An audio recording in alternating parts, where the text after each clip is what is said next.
Bueno, creo que somos todos.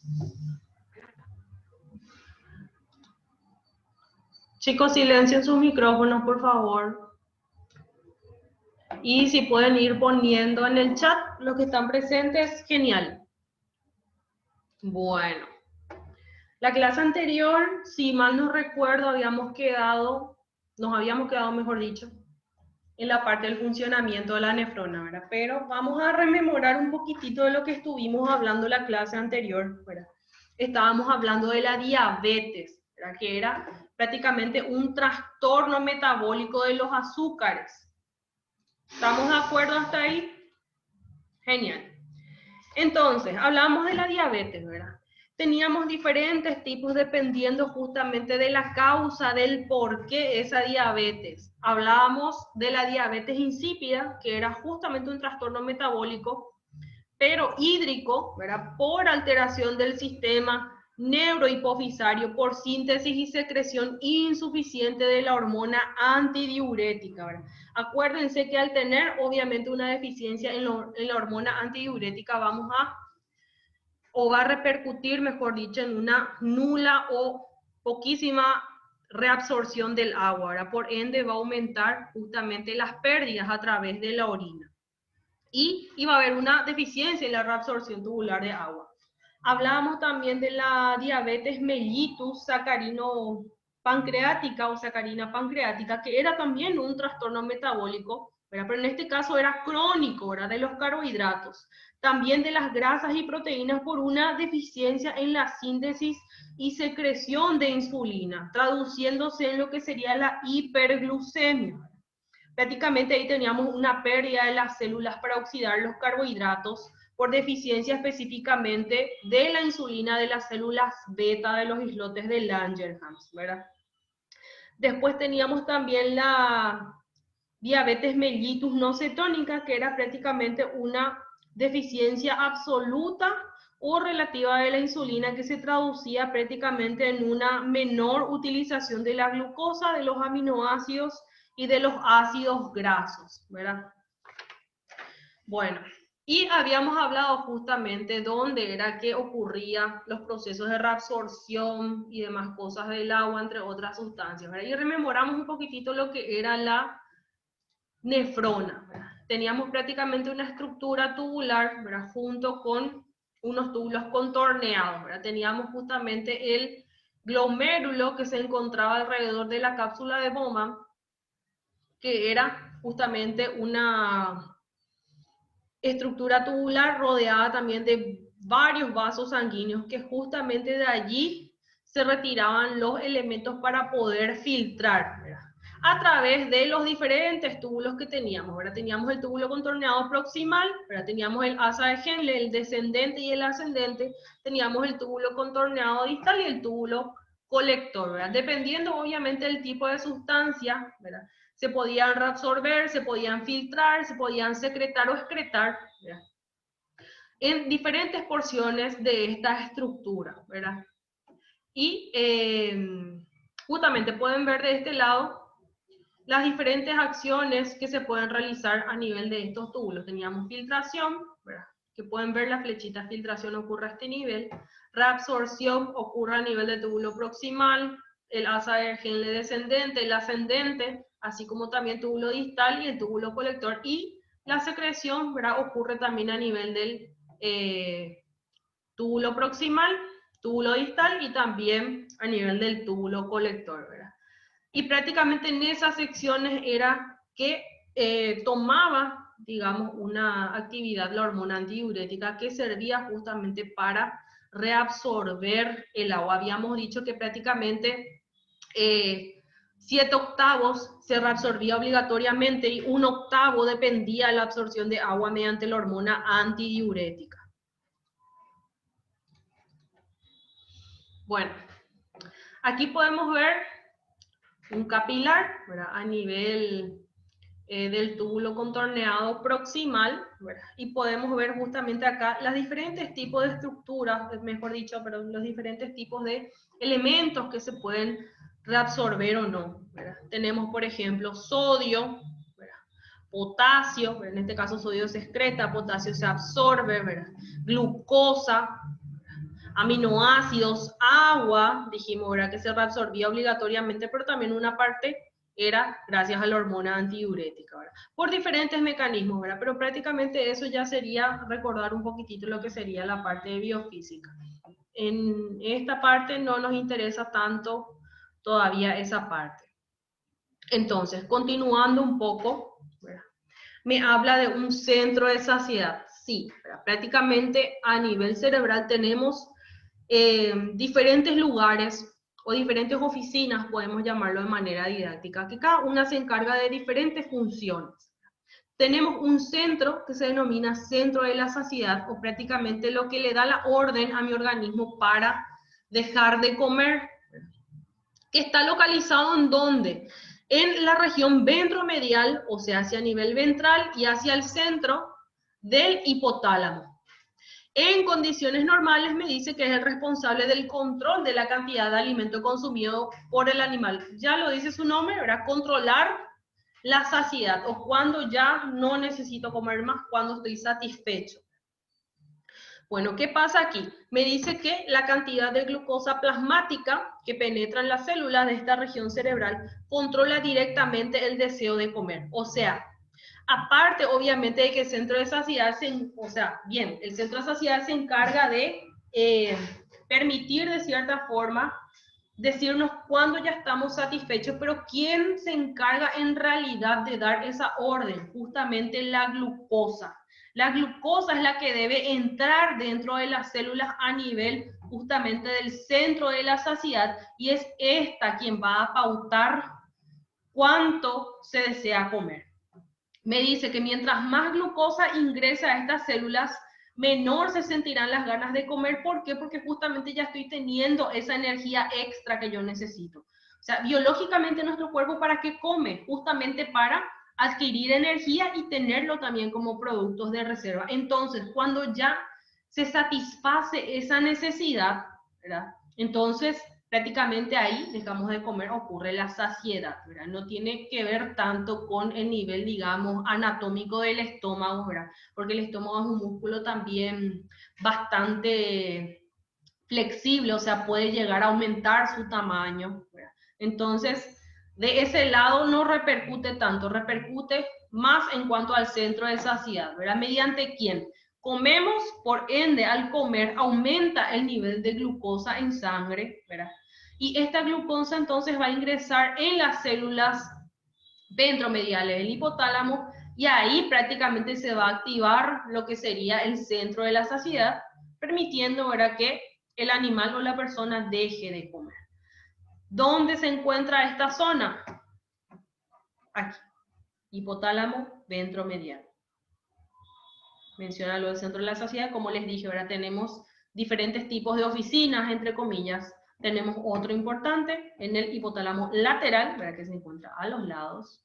El otro era ventromedial, o sea, hacia el centro y hacia abajo, digamos, hacia el centro. Tenemos entonces el lateral, más hacia los lados, que sería del centro del hambre. Eso nada más de manera didáctica, ¿verdad? Bueno, me menciona también que la capacidad de la glucosa para entrar a estas células está bajo la influencia de la insulina.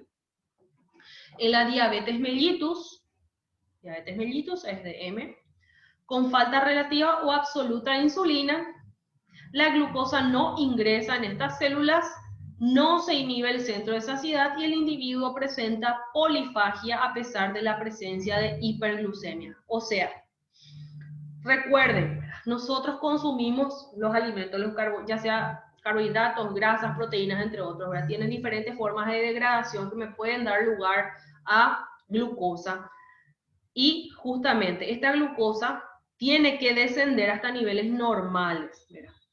¿Y quién hace que esta glucosa se mantenga a niveles normales? La insulina. Consumimos un alimento rico en carbohidratos, aumenta por ende la glucosa. Se tiene que regular esto. O sea, si yo no estoy usando en el momento esa glucosa, se tiene que guardar en forma de glucógeno, ¿verdad? Entonces, la insulina se libera a nivel de los islotes de Langerhans, ¿verdad? ¿Y qué hace? Hace que esta glucosa se transforme en glucógeno y se guarde a nivel de hígado y a nivel de músculo. Pero ¿qué pasa cuando yo no tengo un nivel adecuado de insulina? Tengo poca o nula cantidad de insulina. Entonces, ¿qué pasa? Esa glucosa no se puede guardar. Y por ende, ¿qué va a hacer? Voy a presentar siempre hiperglucemia y al tener la glucosa, digamos, libre por ahí, sin entrar en las células como producto de reserva o para, como dijimos anteriormente, ingresar en las células de mi hipotálamo, ¿verdad? En el centro de saciedad, ¿qué va a hacer? Entonces no se va a activar este centro de saciedad y por ende el individuo constantemente va a estar queriendo consumir alimentos porque no tiene un freno a ese nivel. Entonces, por ende, se presenta la polifagia con hiperglucemia. Tenemos aquí prácticamente las 4 P's, vamos a llamarle, de la diabetes mellitus. Se presentan siempre. Tenemos poliuria, ¿verdad? Acuérdense, justamente tenemos presencia de mayor cantidad de agua, o liberación de mayor cantidad de agua a través de la orina. Polidipsia, ¿verdad? Para tratar de sustentar esa poliuria, o sea, para que no nos deshidratemos, aumenta el consumo de agua.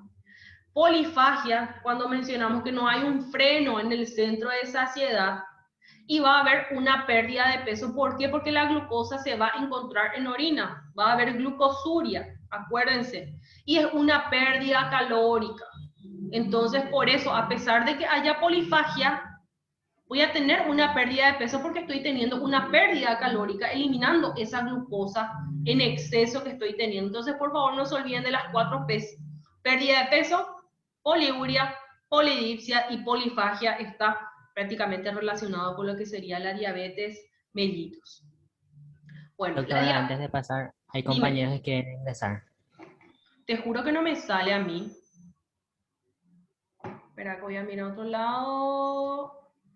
Sí, aquí está. Perdón. Gracias. Dale, dale. Y perdonen. ¿Se entiende, Tayenso? Sí, todo bien. Se Bueno, bueno. entiende el mensaje principal. Espectacular.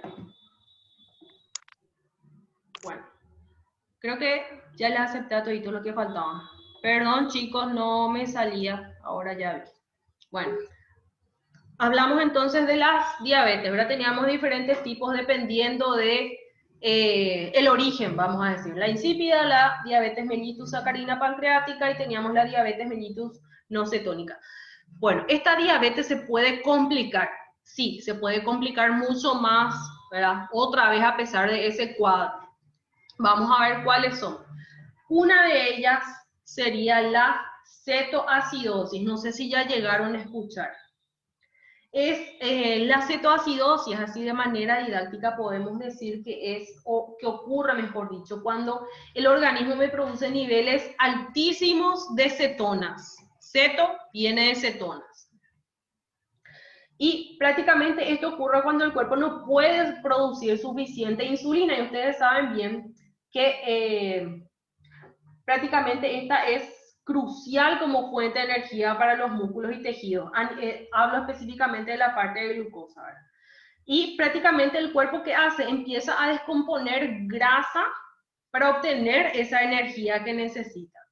Y ahí es lo que hace que se acumule mayor cantidad de ácidos grasos. Estos ácidos grasos son denominadas también cetonas. Vamos a ver por qué.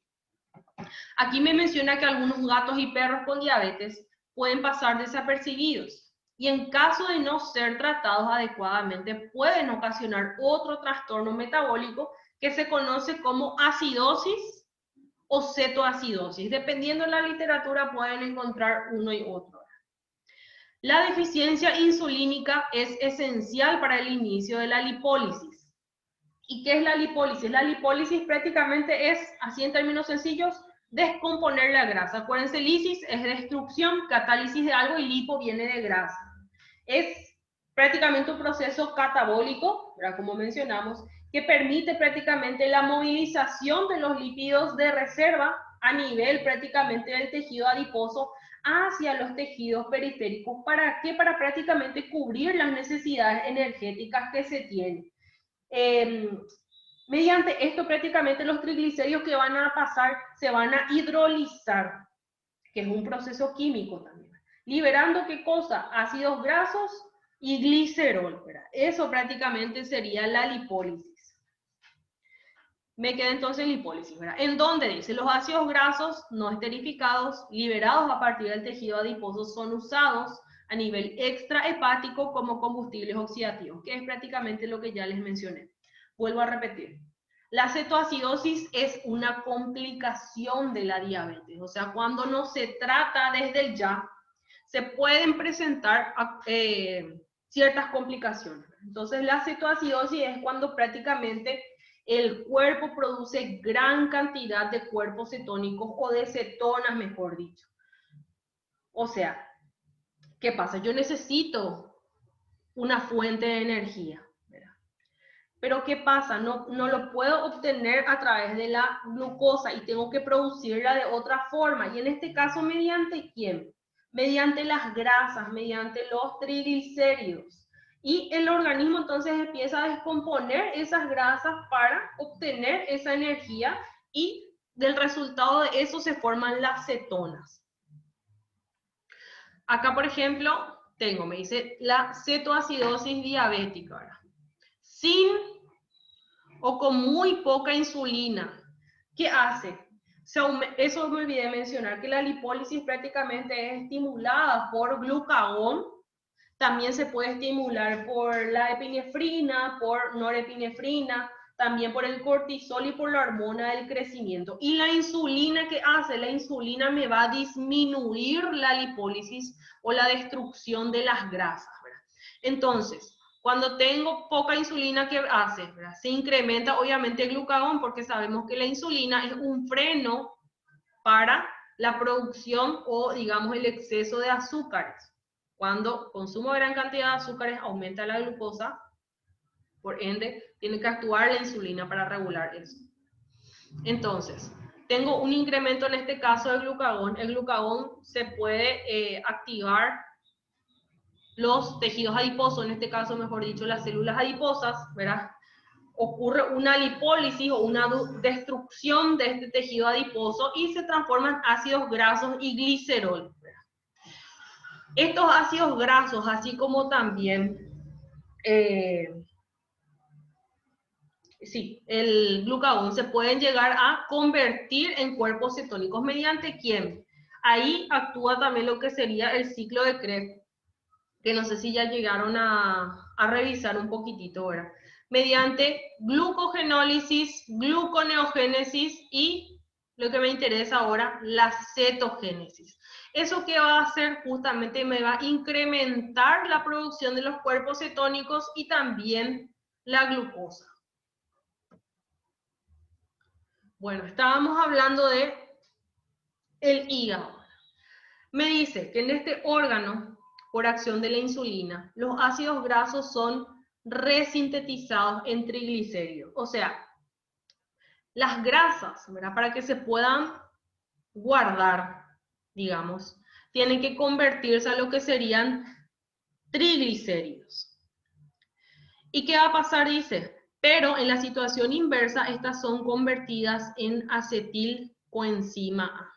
En la diabetes grave, el acetilcoenzima A es desviado casi por completo a la formación de acetoacetil-CoA y luego hasta el ácido acetoacético, metabolizado hasta la formación de ácido dihidroxibutírico y la acetona, que se origina por descarboxilación espontánea del acetoacetato.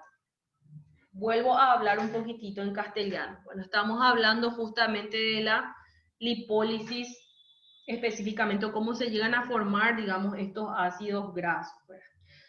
Los ácidos grasos prácticamente se tienen que transformar otra vez en triglicéridos, ¿verdad? ¿Cómo? Prácticamente estos se tienen que sintetizar a una sustancia que se denomina acetilcoenzima A, que es una coenzima. Esta coenzima tiene que dar lugar otra vez a lo que sería el acetoacetil-CoA. el cual se tiene que descomponer otra vez y llegar a producir lo que sería el ácido acetoacético, y este prácticamente se tiene que llegar a formar otra vez en ácido dihidroxibutírico y la acetona por una descarboxilación. O sea, prácticamente, ¿qué va a pasar? Dijimos entonces que nuestro cuerpo, en este caso, no puede, digamos, adquirir la glucosa propiamente dicho. ¿A través de quién va a adquirir? Del tejido graso. Este tejido graso, ¿verdad?, prácticamente mantiene las reservas de los ácidos grasos y tiene que transformarse otra vez en triglicéridos, ¿verdad? ¿Cómo? Mediante esa síntesis que les mencioné, ¿verdad? De la acetilcoenzima A hasta acetoacetilcoenzima A, vuelve otra vez a ácido acetoacético hasta lo que sería el final, ¿verdad?, que sería la formación de las cetonas. ¿Y qué va a pasar cuando tenemos una gran cantidad de estos cuerpos cetónicos o de estas cetonas? Se va a producir la patología que se denomina cetosis y por ende acidosis metabólica.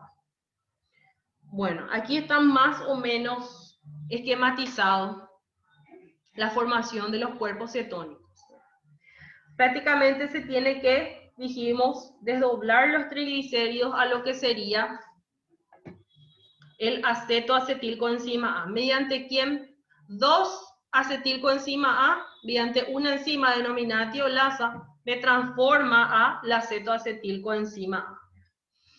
Este prácticamente mediante una beta-oxidación junto con la acetilcoenzima A me da lugar a el acetoacetato. Este acetoacetato se puede descarboxilar a la acetona, que esto es lo que me interesa. Cuando tengo una gran cantidad de cuerpos cetónicos, acetona es lo que se produce la cetoacidosis o cetosis metabólica, también pueden encontrar en algunas literaturas. La misma cosa para el ácido graso, por una beta oxidación, se desdobla en acetilcoenzima A hasta el ácido acetoacético, ¿verdad?, el cual prácticamente me va a dar lugar a los cuerpos cetónicos, a una acetona y el ácido hidroxibutírico. Todo esto a nivel hepático. Esto también me gustó mucho, este dibujito, ¿verdad? Me dice, por ejemplo, todo empieza porque el páncreas tiene una incapacidad de producir insulina. Esto ocasiona, ¿qué cosa? Un aumento en la glucosa en la sangre de los pacientes. Las diferentes células del cuerpo no pueden usar la glucosa de la sangre por la falta de insulina, lo que los pone hambrientos. Ante la falta relativa de glucosa en las células, el páncreas responde mediante la producción de glucagón. El glucagón en el hígado es un estímulo para generar la glucogenólisis, la cual aumentará la concentración de glucosa en la sangre. Sin embargo, las células siguen sin poder utilizar la glucosa. Me dice, el cuerpo recurre a su último recurso energético, que es la grasa.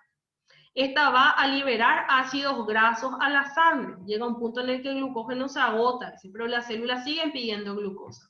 El hígado va a procesar estos ácidos grasos y los convertirá en cuerpos cetónicos, los cuales se liberan a la sangre. En la sangre los cuerpos cetónicos son ácidos, lo que va a crear la acidosis metabólica. La manera del cuerpo de compensar esta acidemia es mediante la respiración. Con esto se trata de sacar dióxido de carbono con la disociación, creando una respiración rápida y profunda. Debido a las altas concentraciones de glucosa en la sangre y de los cuerpos cetónicos, el riñón también trata de depurar estas moléculas, ocasionando cetonuria, ¿verdad?, o prácticamente eliminación de cuerpos cetónicos a través de la orina o acetona, y la glucosuria o eliminación de glucosa a través de la orina. Así se nos dan las características clínicas y bioquímicas de la cetoacidosis diabética. O sea, dijimos entonces que prácticamente, ¿verdad?, no teníamos una capacidad digamos, una poca o nula capacidad de producir insulina. ¿Eso qué va a hacer? Va a permitir que la glucosa, digo bien, aumente mucho en sangre. Y prácticamente, ¿verdad? ¿Qué va a hacer? ¿Verdad? Esta glucosa se tenía que guardar como reserva, ¿verdad? Mediante la insulina. La insulina se liberaba y va a hacer que esta glucosa se transforme en glucógeno para guardarse justamente en el hígado y los músculos, ¿verdad? Entonces, ¿qué va a pasar? No voy a tener una glucosa de reserva, ¿verdad? Entonces voy a empezar a producir glucagón, ¿verdad? El glucagón que va a hacer me va a producir más cantidad de glucosa mediante la glucogenólisis, ¿verdad? Y por ende va a aumentar otra vez la glucosa, más otra vez en sangre. ¿Y qué va a pasar?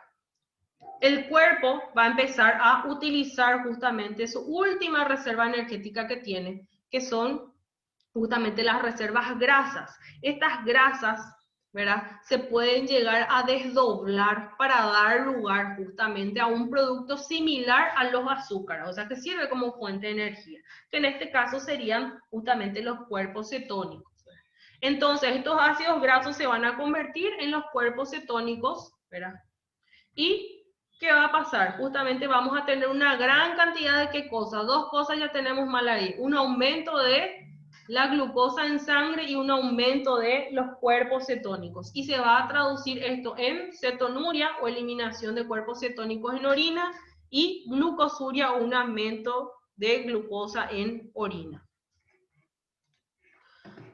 La cetogénesis o génesis o formación de cuerpos cetónicos dice que se potencia por el exceso de hormonas diabetógenas y factores no hormonales. Las hormonas diabetógenas son prácticamente el glucógeno y la insulina. Y también por factores no hormonales, dice, como el ayuno, o sea, al ayunar, ¿qué va a hacer? Se va a empezar a liberar las reservas de glucógeno, ¿verdad? Transformándose a glucosa, y también la deshidratación me va a permitir eso. Con las deficiencias de glucosa, me dice que los cuerpos cetónicos pueden ser aprovechados como fuente de energía en varios tejidos a corto plazo. Las crecientes concentraciones de glucosa y cetonas llevan una fuga de orina con diuresis osmótica. O sea, bueno, tenemos entonces, ¿qué cosa? Una producción excesiva de cuerpos cetónicos en lo que sería la cetoacidosis. A la par yo estoy teniendo también una gran cantidad de glucosa a nivel sanguíneo.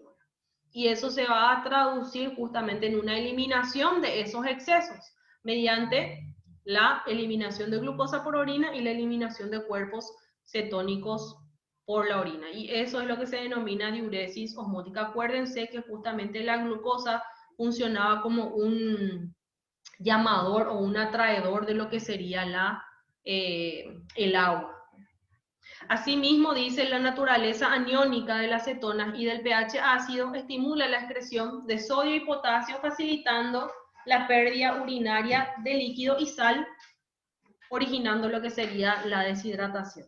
Entonces, a la par, obviamente que estoy eliminando gran cantidad de agua debido a toda esta cascada de acontecimientos, también justamente el pH ácido o la acidosis producida por los cuerpos cetónicos van a atraer mayor cantidad de iones como sodio y potasio, y al eliminarse estos elementos por la orina, obviamente van a hacer que termine con deshidratación.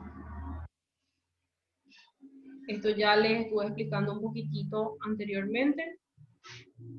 Bueno, otra complicación de la diabetes son las cataratas, que ya seguro conocen bien, se los denomina también catarata diabética.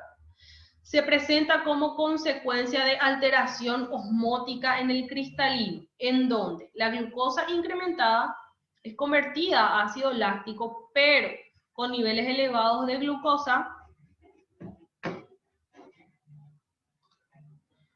sobrepasan la capacidad enzimática y es metabolizada por la vía del sorbital a sorbitol.